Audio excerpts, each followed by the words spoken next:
Hello everybody, welcome to a special episode of Overzealous While Logical, or OWL Reviews, where today I'll be bringing you movie film analysis about the new Ghostbusters. Because there's nothing I love more than ruining your childhood with my gay feminist agenda. Okay, so for real though, this movie is so funny. It's so quotable that my friends and I have just been quoting this movie to each other almost nonstop since we all saw it. I love the dynamic between the four main characters because they're all women, but they're not in some kind of weird love triangle, they're not being passive-aggressive to each other, they're not like competing with each other in the way that you usually see in movies. Like, they're all just working together and they're all smart in their own ways and they all just support each other, which is amazing. I mean, that's not to say that they all just get along and hold hands and skip around the whole movie. Aaron and Abby have some conflict with each other. It's just normal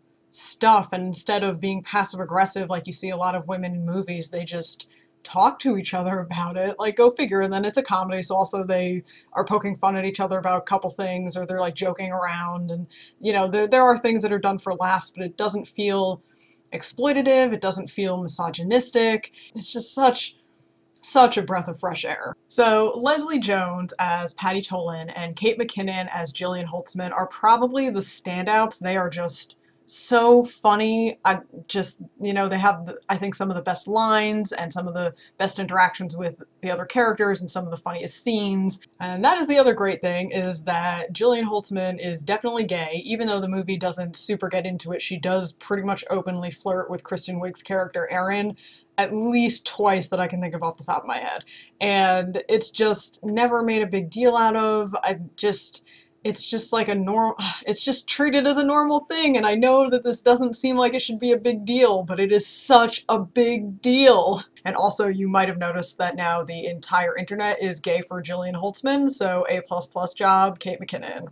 So don't get me wrong, I definitely admit that the movie has flaws. I mean, it's a comedy first and foremost, so the plot is like, okay, and I mean, that's fine. The movie doesn't have to be perfect, and if you really think back to the original Ghostbusters, which I also love, so please don't try and burn me at the stake right now, the plot is a little thin in that movie too, right? So both of them are just comedies first and foremost. In the new one, all the women get their moment, they're each shown to be smart in their own way, and then they're all supporting each other and helping, and I know I've said that already, but it's just, it was like, I'm 30, and it's a revelation for me to see something like that in a movie about women. I mean, you see it with dudes, white dudes, all the time.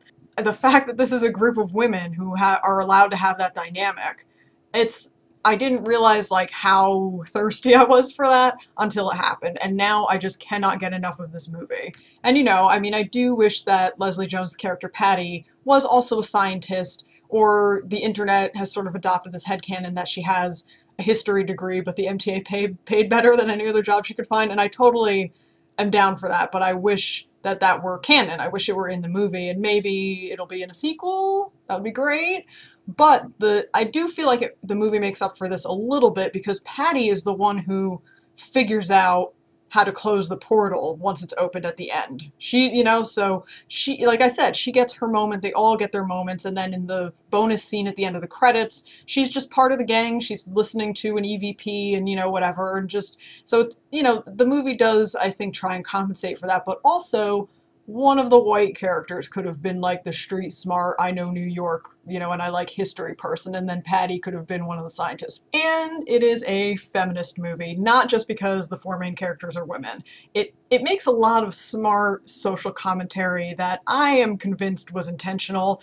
I'm sure it's up for debate, but like Kevin, he's, you know, Chris Hemsworth really goes all in, he's hilarious, Kevin is a great part of the movie, but then at the end, he basically thinks that he's the one who saved New York when he didn't do anything. And he's not being intentionally malicious. He's, you know, so dumb that, you know he's not doing it on purpose, but he really thinks that like him walking over to the power box and hitting a bunch of buttons fixed the problem. He genuinely believes that. And I mean, like, if that's not a commentary on how like men are always undermining women and taking credit for their work, I don't know what is.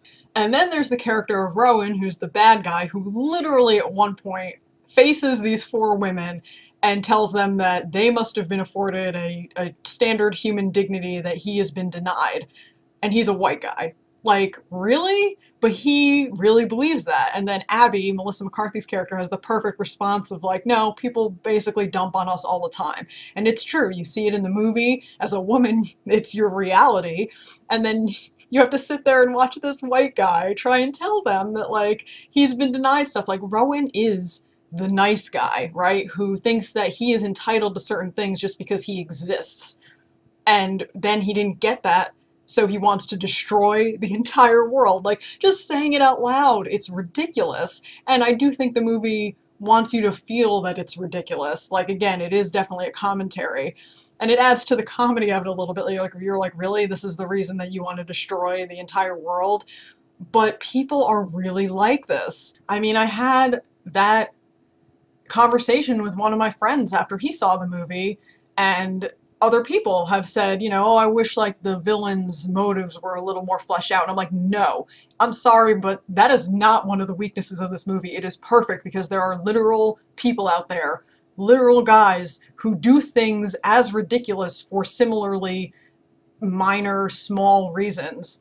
And I think that that's actually a really important commentary and point that this movie makes on top of everything else, and they don't overemphasize it. And maybe it's not intentional, but I'm pretty sure it is. And then as like a quick aside, I've heard a lot of people complain about the new Ecto-1 that's a hearse, and I'm sorry, but I think that's perfect. First of all, they're fighting ghosts, and then just like, look at how perfect this thing is as a hearse, and they have all this storage in the back. Like, it just makes so much sense, and it's beautiful and wonderful, and I just need everyone to settle down about the new Ecto-1.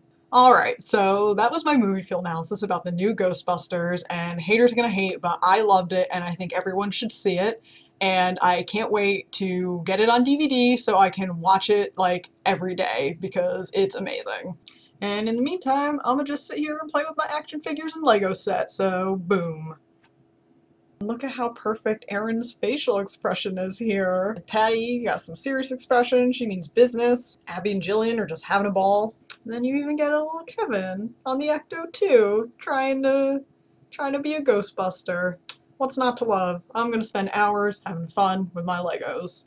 If you enjoyed this video, please like it, and please subscribe to our channel so you can get all of our future reviews. Mostly book reviews, but maybe some more movie reviews in the future.